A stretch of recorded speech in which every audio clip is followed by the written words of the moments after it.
En cette année toute spéciale pour les œuvres pontificales missionnaires, une année où on a des jubilés, bicentenaires, centenaires de pontificales de trois des œuvres, j'ai la joie aussi de vous parler de cette béatification qui, le mois prochain, au mois de mai, aura lieu, le 22 mai prochain.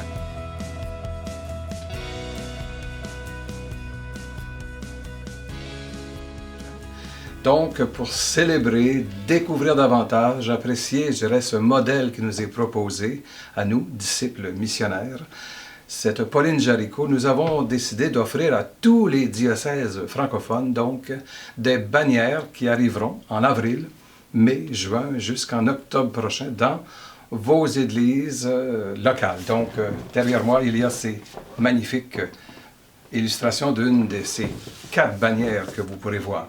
Donc, on vous présente un modèle exceptionnel de femme, de foi, de prière et d'engagement et d'actions multiples. Je découvre cette femme moi-même en ayant travaillé une neuvaine que je vous propose de faire durant cette année qu'on appelle Année Pauline Jaricot. Donc, cette neuvaine nous livre les secrets, je dirais, de son cœur, habité par le Seigneur, les secrets de sa vie spirituelle, mais aussi, je dirais, de sa spiritualité de disciple missionnaire. Pauline Jaricot, cette femme passionnée pour la mission, toute sa vie, elle va donner, je dirais, son cœur au service de la mission chez nous, comme on dit, chez elle, dans son milieu.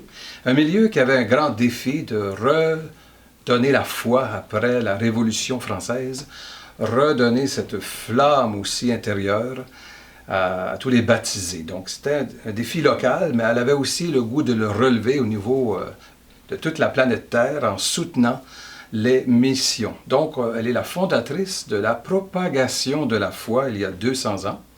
Donc c'est une œuvre qui offre de prier et soutenir concrètement par des dons les missions, la grande mission d'évangélisation des peuples, par l'œuvre des missionnaires dans le monde entier. Donc, un travail extraordinaire qu'elle a commencé humblement avec des gens, des femmes autour d'elle. Elle recueillait 1 sou par semaine en les invitant à prier tous les jours.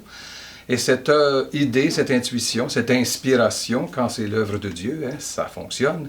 Donc ça s'est développé dans toute l'Europe, dans tous les pays, dans plus de 140 pays maintenant, où nous pouvons offrir cette animation missionnaire, cette invitation à la prière et au partage pour soutenir la grande famille de l'Église qui est en mission dans le monde. Alors c'est le temps de se préparer à cet événement du mois prochain, la béatification de cette belle et magnifique Pauline Jaricot. Alors pour mieux la connaître, pour plus d'informations, consultez notre site